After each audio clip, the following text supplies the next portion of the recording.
아멘. 할렐루야. 하나님의 은혜가 여러분의 삶의 능력이 되시기를 주의 이름으로 축복합니다. 평생 하나님만을 섬기며 살아가는 것이 쉬운 것 같지만 또 결코 쉬운 일은 아닙니다. 우리가 한때 헌신하고 한때 열심히 봉사하는 사람들은 종종 만날 수 있지만 일평생을 신실하게 하나님만 바라보면서 살아가는 사람들은 사실 흔치가 않습니다. 그래서 우리가 기도해야 되는 거예요. 하나님, 잠시 기도하고 잠시 헌신하는 것이 아니라 우리의 삶이 평생 하나님만 바라보고 싶습니다 라고 말입니다.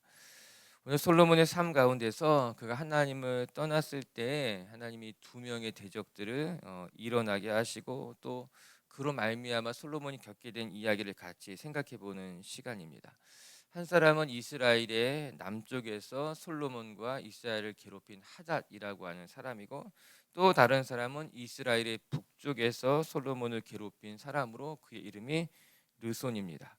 그런데 이렇게 솔로몬을 대적하는 사람들이 일어난 것을 가리켜서 성경은 이렇게 말해주고 있어요. 어제 본문인데 우리 열왕기상 11장 9절 말씀을 같이 한번 읽어보도록 하겠습니다. 시작. 솔로몬이 마음을 돌려 이스라엘의 하나님 하나님 여호와를 여호와를 떠남으로 여호와께서 여호와께서 그에게 진노하시니라. 진노하시니라. 여호와께서 일찍이 두 번이나 그에게 나타나시고 하나님이 일찍이 솔로몬에게 두 번이나 나타나셔서 그에게 은혜를 베푸시고 그에게 경고하셨음에도 불구하고 솔로몬이 하나님을 떠남으로, 이게 11장 전체를 꿰뚫는 아주 중요한 문구가 됩니다. 11장의 내용은 솔로몬이 하나님을 떠나서 이방 여인들과 끊임없이 결혼 관계를 맺고 또 하나님의 뜻을 떠나서 이제 우상 숭배하고, 이게 우리가 어저께 묵상했던 말씀이고 오늘 본문에는 대적에 대한 이야기가 나오고 있는 것이거든요. 솔로몬이 마음을 돌이켰다는 거예요. 하나님을 떠났다라고 하는 것입니다. 다윗의 아들로서 하나님의 은혜로 왕이 된 사람이 솔로몬이었습니다. 그런데 그가 하나님을 떠났다고 하니 그의 삶의 가장 중요한 핵심이 빠져나가게 된 거예요. 한때는 하나님의 마음을 감동시키는 기도로 정말 하나님의 큰 축복을 받았던 사람인데 그의 중심이 하나님으로부터 떠나게 되니까는 그의 삶의 가장 귀한 것이 빠져나가게 되는 것이요. 그리고 그의 삶의 변화가 일어나게 됩니다. 우리가 오늘 말씀을 묵상하기에 앞서서 우리 비치교회 가족들이요, 먼저 한결과도 같이 하나님만을 바라보고 여러분의 중심에 하나님을 놓치지 않는 분들 되시기를 주님의 이름으로 축복합니다. 우리의 삶이 하나님을 빼고 나면 아무것도 아니에요. 내가 대단한 것 같고 내가 대단한 것을 이룬 것 같지만 사실 하나님을 빼고 나면 아무것도 아닌 인생이라고 하는 것, 그것이 우리가 기억해야만 하는 성도들의 삶인 줄로 믿습니다. 우리가 같이 오늘 말씀을 묵상해 가면서 오늘 말씀 속에서 정말 우리는 평생 하나님만을 바라보고 하나님 앞에 신실하게 살아가기를 다짐하는 시간이 되었으면 좋겠습니다. 첫 번째 말씀을 통해서 우리가 기억해야 될 것, 하나님을 떠나는 삶을 두려워할 줄 알아야 된다라고 하는 거예요. 하나님과 함께하는 시간이 우리에겐 복된 시간이고 감사한 시간이라는 것을 기억하면서 그와 더불어 하나님을 떠난다는 것이 얼마나 우리의 삶에 두려운 일인지를 알고 경외하는 마음으로 살아가는 것이 필요합니다. 오늘 본문은 이렇게 시작해요. 하나님이 에돔 사람 하닷을 일으켜 세워서 솔로몬의 대적이 되게 했다는 겁니다. 14절을 같이 한번 읽어볼게요. 시작. 여호와께서 에돔 사람 하닷을 일으켜 솔로몬의 대적이 되게 하시니 그는 왕의 자손으로서 에돔에 거하였더라. 주어는 하나님 여호와이십니다. 그리고 이 모든 일이 하나님의 손에서부터 나온 것을 우리 열왕기상 기자가 이야기해 주고 있어요. 솔로몬 시대 때에 에돔 사람 하닷이 등장했다고 합니다. 그리고 오늘 본문은 이 하닷에 대한 긴 서사를 보여주고 있어요. 그가 어떻게 자신의 나라 에돔에서 애굽으로 망명하게 됐는지 그의 이야기를 보여주고 있고, 그가 다시 에돔에서 자신의 생명을 보호하고 난 다음에 다윗과 요압이 죽게 되자 다시 에돔으로 다시 귀국하게 된 이야기를 보여주고 있습니다. 그런데 이 모든 것이 하나님께로부터 났다 이렇게 이야기하고 있더라고요. 솔로몬이 하나님을 떠나며 하나님께서 솔로몬의 대적을 일으켜 세우셨다라고 하는 겁니다. 자, 여기서 우리가 먼저 생각한 것은 솔로몬이 지금까지 누렸던 평화와 번영이 하나님께서 주신 평화와 번영이었다는 사실을 기억해야 된다고 하는 거예요. 솔로몬이 대단한 왕이었고 또 탁월한 왕이었기 때문에 이스라엘에게 평화가 임하고 번영했던 것이 아니라 하나님이 솔로몬과 함께했기 때문에 이스라엘은 평화를 누릴 수 있었습니다. 그리고 번영할 수 있었다는 거예요. 솔로몬이 하나님을 떠나게 되자, 아니 뒤집어 말하면 하나님이 더 이상 솔로몬과 함께하지 않게 되자 이스라엘에는 평화가 사라지게 된 겁니다. 오히려 전쟁이 일어나게 되죠. 대적이 일어나게 됐다. 성경이 그렇게 이야기해주고 있는 겁니다. 여러분, 평안할 때는 미처 깨닫지 못했는데요, 그 평안이 사라지고 나면은 그것이 하나님이 주신 거였구나, 그렇게 깨닫게 될 때가 많이 있습니다. 형통할 때는 내가 미처 알지 못하다가 그 형통함이 끝나서 고난이 오게 되면은 내가 지금까지 누렸던 그 형통함이 하나님의 은혜였구나, 뒤늦게 깨닫는 경우들도 많다는 거예요. 지금 솔로몬이 그랬습니다. 하나님이 함께 하셨을 때 내가 누리는 이 평화, 이스라엘이 누리는 이 평화가 하나님이 주신 것이라는 것을 기억하고 끝까지 하나님을 붙들었어야만 하는데, 솔로몬은 내가 누리던 이 평화가 내가 가진 지혜였다고 생각했던 것입니다. 내가 힘이 있었으니까, 내 이 나라가 강성했으니까는 평화를 누리고 있었다고 착각하게 된 거예요. 그랬기 때문에 솔로몬이 하나님을 떠나게 되자 솔로몬이 누렸던 부귀, 평화, 그 모든 것도 하나님과 함께 사라지게 되는 거예요. 하나님이 주시는 평화, 하나님이 주시는 안정, 하나님이 주시는 축복이 하나둘씩 사라져가면서 솔로몬이 깨달았어야만 했습니다. 내가 누렸던 이 평화는 힘으로부터 얻었던 평화가 아니라, 나의 지혜가 만들어낸 평화가 아니라 하나님이 주신 평화였구나를 깨달았어야 했더라고 하는 것입니다. 사랑하는 미체교회 성도 여러분, 오늘도 지금 우리가 이 새벽에 나와서 기도할 수 있는 건 하나님이 주시는 놀라운 축복인 줄로 믿습니다. 내가 건강하고 내게 믿음이 있고 내가 간절한 마음으로 기도하는 것을 사모했기 때문에 하나님이 주시는 하나님의 놀라운 축복이라고 하는 거예요. 그래서 기도할 수 있을 때 기도해야 됩니다. 하나님이 주는 평화를 누릴 때 마음껏 감사하는 것이 마땅하다라고 하는 거예요.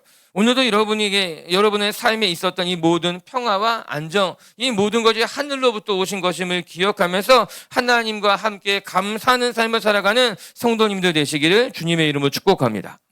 그리고 두 번째, 또 그러면서 동일하게 생각해야 될 수 있는 것이 무엇인가 하면은, 하나님을 떠났을 때는 그것에 대한 대가를 칠 수밖에 없다는 거예요. 우리가 죄를 짓게 되면은 죄는 결과가 있기 마련이라고 하는 거예요. 우리 15절부터 17절도 한번 같이 읽어볼게요. 시작.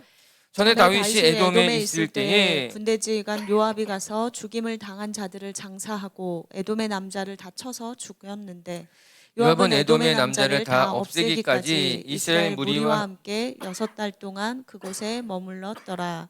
그때 하닷은 작은 아이라 그의 아버지 신하 중 에돔 사람 몇몇과 함께 도망하여 애굽으로 가려 하여.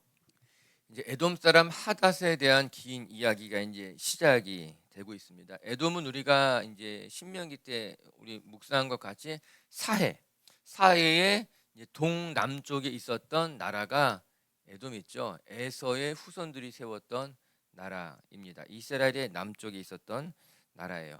다윗이 왕이 되고 난 다음에 주변 나라들을 정복했었는데, 다윗이 보냈던 요압이 에돔을 정복하는 모습을 보니 참 안타깝다는 생각을 하게 됩니다.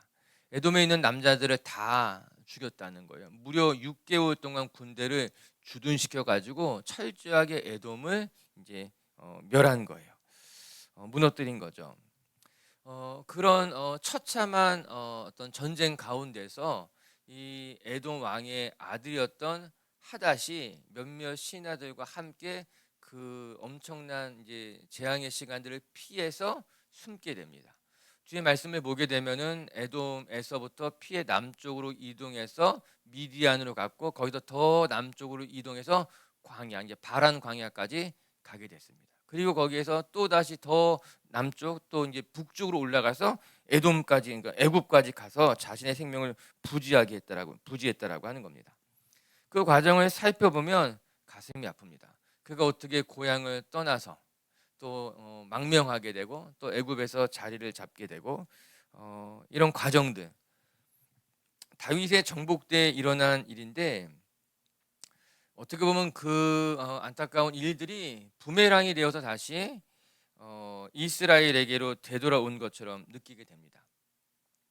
다윗이 요압을 보내서 너무 처참하게 한 나라를 무너뜨렸던 그 사건이 다시 이제 한 세대가 지나가고 난 이후에 이스라엘에게 부메랑이 되어서 돌아오게 된 것이죠. 말씀을 보면서 사실은 솔로몬도 똑같습니다. 뒤에 살펴보겠지만 우리의 삶이 그럴 수 있습니다. 내가 행했던 악한 일들이 결국에는 다시 나에게 부메랑처럼 되돌아와서 아픔이 될 수 있다라고 하는 거예요.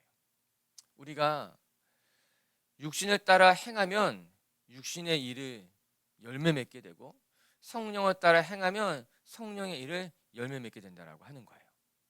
우리나라 속담에는 콩 심으면 콩이 나고 팥 심으면 팥이 난다라고 하는 거예요. 우리의 삶의 자리에서 우리가 누군가에게 또 악한 일을 행했을 때 그것의 대가가 자연스럽게 남겨지게 된다는 거죠. 오늘 이스라엘이 그 일을 받게 됩니다. 오늘 솔로몬으로 와서 다시 되돌아오게 된다면 솔로몬이 하나님을 떠나 죄의 길로 들어서게 되자 그것이 다시 솔로몬에게 부메랑이 되어서 되돌아오게 되는 거죠. 솔로몬이 하나님을 떠나 우상을 섬기고 이스라엘 곳곳에 산당을 짓고 그 산당에서 여러 우상들을 섬기게 했던 그 결과가 결국 다시 이스라엘에게 솔로몬에게 되돌아오게 되는 겁니다. 이게 오늘 사건을 보면서 우리가 한편에 생각해 볼 수 있는 역사의 단면, 또 하나님을 떠나는 사람들이 얻게 되는 안타까운 모습들인 거예요. 그러면 우리는 어떻게 해야 되는가? 제일 중요한 것은 하나님을 떠나지 않고 신앙의 자리를 지켜나가는 것이 제일 중요합니다. 솔로몬의 문제는 한때는 하나님을 진실한 마음으로 다해서 섬겼지만 결국에 그를 유혹했던 많은 것들이 하나님을 떠나게 했다는 거예요. 가장 중요한 것은 하나님을 떠나지 않는 것이 제일 중요합니다. 두 번째, 혹시 하나님을 떠났다면 다시 회개하고 돌아오면 되는 거예요. 내 잘못해서 또 나의 부족함과 부끄러운 것으로 내가 하나님을 떠나 악의 길로 들어갔다면 다시 그 악의 길에서 돌이키면 하나님 우리를 용서하시고 긍휼을 베푸실 것인데 솔로몬이 그것을 행하지 못했던 건 아니겠습니까? 그래요. 우리의 삶에 있어서 하나님을 떠나는 것이 얼마나 두려운 일인지를 기억하며 살아가는 신앙인들이 되시기를 주님의 이름으로 축복합니다. 솔로몬이 하나님과 함께 했을 때 평화를 누리고 그 나라가 번영하게 되었습니다. 그러나 하나님을 떠나게 되자 대적들이 일어나게 되고 그 일로 말미암아 여러 가지 어려운 일을 겪게 되는 거죠. 우리가 오늘 이런 사건들을 통해서 기억해야 될 것, 하나님이 함께 하시는 것, 그것이 나에게 가장 큰 축복이고 내가 누리는 평화와 안정이 하나님이 주신 것임을 기억하는 것, 그리고 하나님을 떠나는 것이 참 내 삶의 가장 불행한 일이 되는 것이구나 기억할 줄 아는 성도님들 되시기를 주님의 이름으로 축복합니다. 두 번째, 또 오늘 말씀을 통해서 사건을 통해 기억하게 되는 것, 우리가 그릇된 일로 갔을 때 하나님께서는 우리를 징계하시고 그 징계 속에서 하나님의 뜻을 발견할 줄 아는 신앙인이 되어야 된다라고 하는 거예요. 우리가 신앙생활 하다 보면요, 그릇된 길로 갈 때가 있습니다. 우리의 삶이 연약하고 우리의 신앙이 부족하기 때문에 우리가 그릇된 길로 갈 수 있어요. 그런데 중요한 것은 그 그릇된 길로 갔을 때에 하나님의 징계를 통해서 하나님의 음성을 듣고 돌이킬 줄 아는 신앙이 중요하다는 거예요. 우리 23절부터는요 이스라엘 북쪽에 있는 르손에 대한 이야기예요. 우리 먼저 23절 한번 읽어볼게요. 시작. 하나님이 또 엘리아다의 아들 르손을 일으켜 솔로몬의 대적자가 되게 하시니 그는 그의 주인 소바왕 하닷에셀에게서 도망한 자라. 예, 하닷과 하닷에셀이 다른 사람이에요. 혼동할 수 있는데 다른 사람이에요. 우리 앞서 읽었던 하닷은 에돔 사람 하닷으로서 이스라엘의 남쪽에 있었던 사람이고 23절부터 일어나는 사건은 이스라엘 북쪽에서 일어난 사건입니다. 이제 하나님이 두 번째로 르손이라는 사람을 일으켜서 솔로몬의 대적이 되겠다라고 하는 거예요. 르손과 하닷을 비교해 보면은 조금 차이가 있습니다. 하닷은 이스라엘에게 원한이 있었던 가문이죠. 그죠? 다윗의 시대 때부터 이스라엘에게 큰 원한을 가졌던 사람이 하닷이고, 그래서 그가 망명했다가 되돌아와서 이스라엘의 대적이 됩니다. 그런데 르손은 이스라엘과 원한이 있었던 사이라고는 말하기가 어렵습니다. 오히려 다윗이 이스라엘의 북쪽을 정벌할 때에 반사 이익을 얻어서 왕이 됐던 사람이 르손이에요. 우리 읽지 않았지만 그럼 24절과 25절 한번 24절만 한번 읽어볼까요? 시작. 다윗이 소바 사람을 죽일 때 르손이 사람들을 자기에게 모으고 그 무리의 괴수가 되어 다메섹으로 가서 살다가 거기서 왕이 되었더라. 소바 사람을 칠 때에 이 소바 사람들이 누군가 하면은 이스라엘의 북쪽에 있었던 아랍계 유목민들이에요. 이제 다윗이 왕이 되고 난 다음에 국경을 이제 정하기 위해서 북쪽에 있는 유목계인들을 물리치게 된 겁니다. 그렇게 소바 사람들을 물리칠 때에 이 르손이라는 사람이 이제 혼란스러운 때에 사람들을 모아가지고 우두머리가 된 거예요. 나름대로 이스라엘이 북쪽을 정벌할 때에 이제 반사 이익을 얻었던 사람이 르손입니다. 그렇게 우두머리가 됐다가 다메섹 도시죠. 다메섹으로 올라가서 나라를 세워서 그곳에 왕이 됐던 사람이 르손이에요. 이 르손은 이스라엘과 어떤 원한 관계 같은 것은 없었습니다. 오늘 말씀을 보니까는 하나님께서 이번에는 그 원한 관계가 없었던 사람이라 할지라도 그 사람을 세우셔서 이스라엘을 징계하는 모습을 보게 되는 거예요. 오늘 본문에서 등장한 이야기입니다. 왜 르손이 솔로몬을 괴롭히게 된 것일까? 별로 원한도 없는데 그 이유를 성경은 하나님께서 르손을 일으켜 세우셨다 표현하고 있더라고요. 즉, 이 역사의 뒤편에는 인간적인 관점에서 보게 되면은 아무런 문제가 없는 역학관계이지만 그래도 왜 르손이 이스라엘을 대적하게 됐을까? 이해할 수 없지만 여러분 사람이 살 때 그런 경우들이 있습니다. 이해할 수가 없는데 왜 적이 되었을까? 나라들 간의 관계에 있어도 아니 왜 이렇게 역사가 흘러가게 됐을까? 그런 경우들이 있을 수 있겠죠. 그런데 그 이면의 뒤쪽에는 하나님의 보이지 않는 움직이심이 있었다라고 하는 거예요. 그래서 남쪽에서는 하닷이 솔로몬을 괴롭게 했고 북쪽에서는 르손이 솔로몬을 괴롭게 했다라고 하는 거예요. 솔로몬 입장에서는 난처했을 것입니다. 평안했던 나라가, 잘 통치했던 나라가 한꺼번에 북쪽에서 남쪽에서 대적이 일어나게 되니 솔로몬이 당황했을 것이 분명합니다. 그런데 사실 이 모든 일들이 하나님이 이미 예고하셨던 거라는 걸 우리가 알아야 돼요. 사무엘 하를 읽어보게 되면은 하나님이 다윗에게 경고하신 것이 있습니다. 우리 사무엘 하 7장 14절 말씀 한번 같이 읽어볼까요? 시작. 나는 그에게 아버지가 되고 그는 내게 아들이 되리니 그가 만일 죄를 범하면 내가 사람의 매와 인생의 채찍으로 징계하려니와. 이게 다윗이 왕이 되었을 때에 하나님이 나타나셔서 다윗에게 말씀하신 경고예요. 내 자손에게서부터 이스라엘을 다스릴 왕이 세워지게 될 것이다. 솔로몬입니다. 그런데 그가 만일 죄를 범하게 되면 내가 사람의 매와 인생의 채찍으로 너의 아들을 징계할 것이다 이야기하고 있어요. 참 무서운 말씀이죠. 하나님이 이미 경고하셨어요.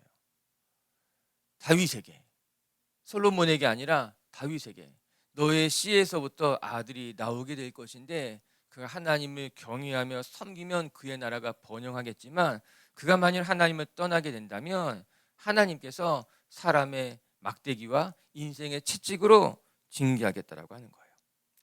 오늘 말씀은 하닷이라고 하는 사람과 르손이라고 하는 사람을 통해서 하나님이 솔로몬을 징계하시는 장면이에요. 솔로몬이 하나님을 떠나 그릇된 길로 행했을 때 하나님이 사람의 막대기와 인생의 채찍을 통해서 징계하시는 장면, 훈육하시는 장면을 오늘 사건을 통해서 우리가 확인하게 되는 건 아니겠습니까? 사랑하는 비치교회 가족 여러분, 우리 세상 살아가다 보면은 하나님께서 사람을 통해서 우리를 징계하시고 훈육하실 때가 있습니다. 예상치도 못했던 일들이 일어나게 되고 예상하지 못했던 사람들이 우리의 마음을 힘들게 하고 어렵게 할 때가 있습니다. 우리는 그때 먼저 겸손하게 우리 자신을 돌아보는 것이 맞습니다. 물론 못된 사람들이 우리를 괴롭힐 때가 있어요. 악한 사람들이 우리의 삶에 올무를 놓을 때도 있습니다. 그러나 그때라 할지라도 우리는 먼저 그들의 잘못, 그들의 허물을 바라보지 말고 내 안에 허물은 없는지 나를 살피는 것이 성숙한 신앙인의 모습이라고 하는 것입니다. 행여나 나의 부족함, 부끄러움, 연약함 때문에 하나님이 사람의 막대기와 인생의 채찍으로 나를 훈육하시는 것은 아닌지 먼저 자신을 돌아볼 줄 아는 것이 성숙한 신앙인의 모습이고 하나님의 사람들의 신앙, 삶의 모습이라고 하는 거예요. 그리고 그렇게 하나님이 우리를 훈육하실 때 우리가 돌이키게 되면 또 다시 우리의 삶에 하나님의 평화와 위로가 임하게 될 줄로 저는 믿습니다.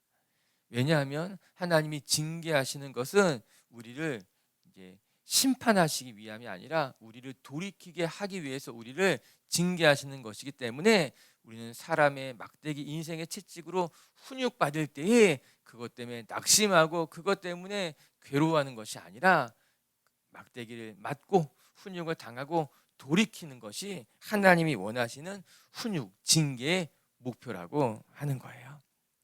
오늘도 우리가 넘어질 때도 있고 실수할 때도 있고 범죄할 수도 있고 그래서 하나님께서 우리에게 인생의 막대기로 훈육하실 때에 또 돌이키고 또 깨어나서 다시 주님 곁에 가까이 나갈 줄 아는 성도님들 되시기를 주님의 이름으로 축복합니다.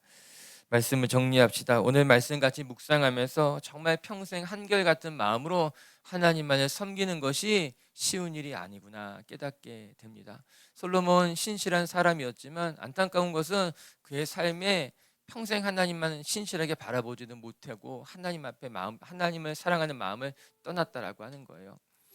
우리가 한때 신실할 수 있고 한때 헌신할 수 있고 한때 봉사할 수 있어요. 그러나 그 봉사하고 헌신하는 마음을 평생 지켜나가는 것은 진짜 복된 일인 것 같아요.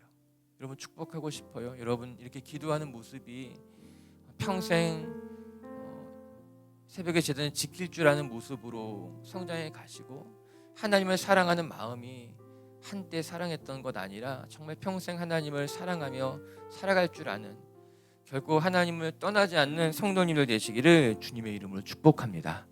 첫 번째 말씀을 통해 기억해야 될 것, 하나님을 떠나는 삶이 얼마나 두려운 것인지를 기억해야 된다고 하는 거예요.